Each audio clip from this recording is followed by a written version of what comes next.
Hello बाबू।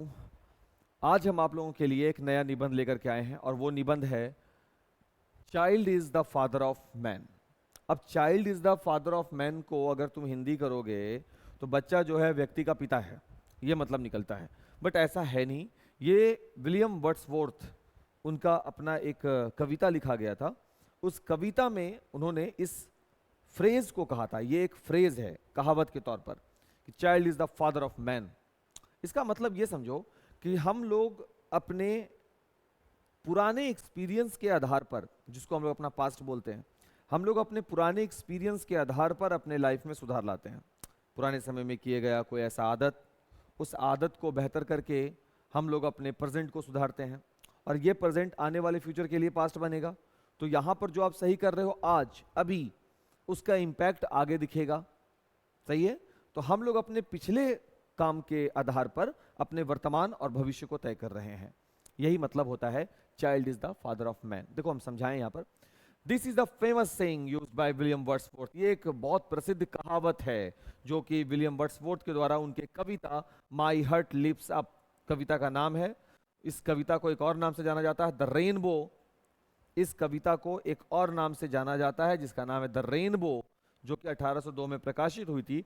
उसमें उन्होंने इस कहावत का यूज किया था, child is the father of man, बहुत पहली बार। What is this saying means? इस कहावत का मीन्स, अर्थ क्या है? इज दैट, वह अर्थ है कि चाइल्डहुड एक्सपीरियंसेस, बचपन में जो मेरे हमारे एक्सपीरियंस होते हैं, एंड लर्निंग्स, जो हमारे सीख होती हैं, वो ग्रेटली इन्फ्लुएंस ए पर्सन्स एडल्ट लाइफ। वो बहुत ही बड़े पैमाने पर हमारे एडल्ट लाइफ, हमारे बड़े होने पर उसको प्रभावित करती है।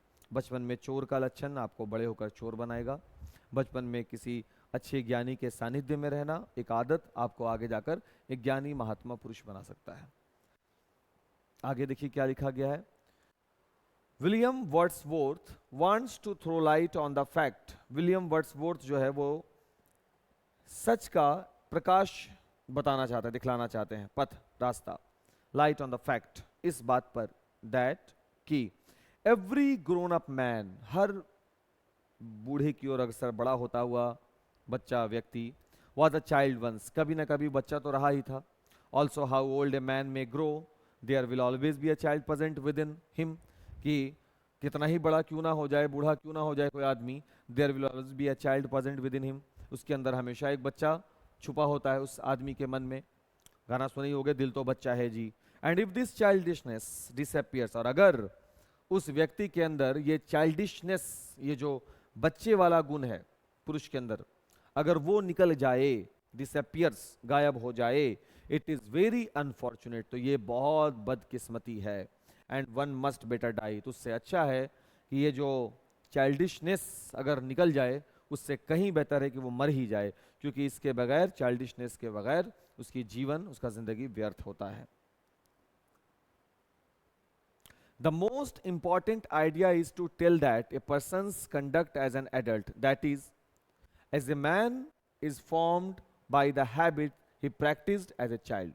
The most important idea, सबसे महत्वपूर्ण विचार, is to tell that a person's conduct as an adult, as an adult होकर के एक व्यक्ति क्या करता है, दैट इज, क्या है वो, मतलब कहने का क्या है, दैट इज क्या है मतलब, as a man is form by the habits, एक इंसान बनता है बाय द हैबिट्स, उस आदत से, ही प्रैक्टिस्ड, जिसे उसने किया है, एज ए चाइल्ड, बच्चे के तौर पर उसने जैसा प्रैक्टिस किया है, एडल्टहुड में उसका नेचर वैसा ही होता है।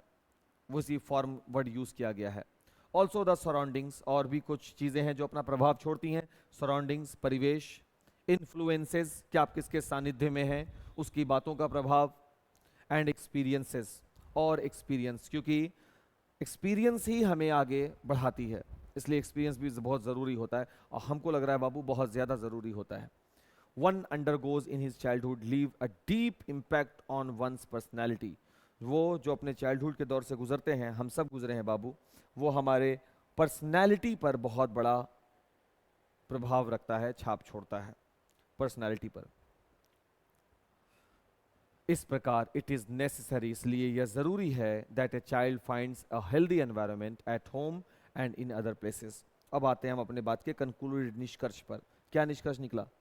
क्योंकि आपने सर विलियम वर्ड्सवर्थ का कथन रख करके ये साबित किया अभी कि बच्चों के एडल्टहुड पर, जब बच्चे बड़े हो जाते हैं तो उनकी पर्सनैलिटी डायरेक्टली डिपेंडेंट होती है उनके बचपन के एक्सपीरियंसेस पर, कि बचपन में वो क्या फेस किया है, किस दौर से होकर गुजरा है, उसी पर उसका वर्तमान निर्भर करेगा, उसी पर उसका भविष्य निर्भर करेगा। तो इसीलिए बच्चों को चाहिए कि हम उन्हें एक अच्छा एनवायरनमेंट, अच्छा माहौल दें इन एन अदर प्लेसेस और दूसरी जगहों पर भी। ओनली देन, और तभी उनका फिजिकल, शारीरिक, मेंटल, मानसिक एंड सोशल, सामाजिक डेवलपमेंट हो सकता है, will take place in the right direction. सही दिशा में उनका सामाजिक, शारीरिक, मानसिक और सामाजिक विकास हो सकता है सही डायरेक्शन में। कब हो सकता है? जब हम बच्चों के हेल्दी एनवायरनमेंट को घरों में तैयार करेंगे। सच अ चाइल्ड, केवल वैसे बच्चे ही grows up into A joyful, hopeful and generous man. वैसे ही बच्चे जो हैं वो आगे चलकर बड़े होते हैं तो कैसे बनते हैं? बहुत ही जॉयफुल बनते हैं, बहुत ही होपफुल बनते हैं, नाउम्मीद वाले नहीं होते, एंड जनरस मैन, और बहुत ही विनम्र व्यक्ति बनते हैं। केवल वैसे बच्चे ही। आई बात समझ में? और इस तरीके से बाबू हम लोगों ने आज अपना ये निबंध भी कंप्लीट कर लिया है, और एक उम्मीद, एक झूठा उम्मीद हम पाल लिए हैं कि आप लोगों को ये लेक्चर अच्छा लग रहा होगा। अगर सच में अच्छा लग रहा है बाबू तो कमेंट कीजिए, कमेंट करके हमको बताइए, लोगों से शेयर कीजिए ताकि उन्हें भी पता चले चीज़ें सही बताई जा रही हैं, सही है, तो वो भी सीख सकें निबंध वगैरह। ये अच्छा चीज़ है। और आपको याद करने के तरीक़ों में बोलना भी है और लिखना भी है घर पर, ठीक है? तो अपने नेक्स्ट लेक्चर के साथ हम लोग मिलेंगे, तब तक के लिए थैंक्स फॉर वॉचिंग।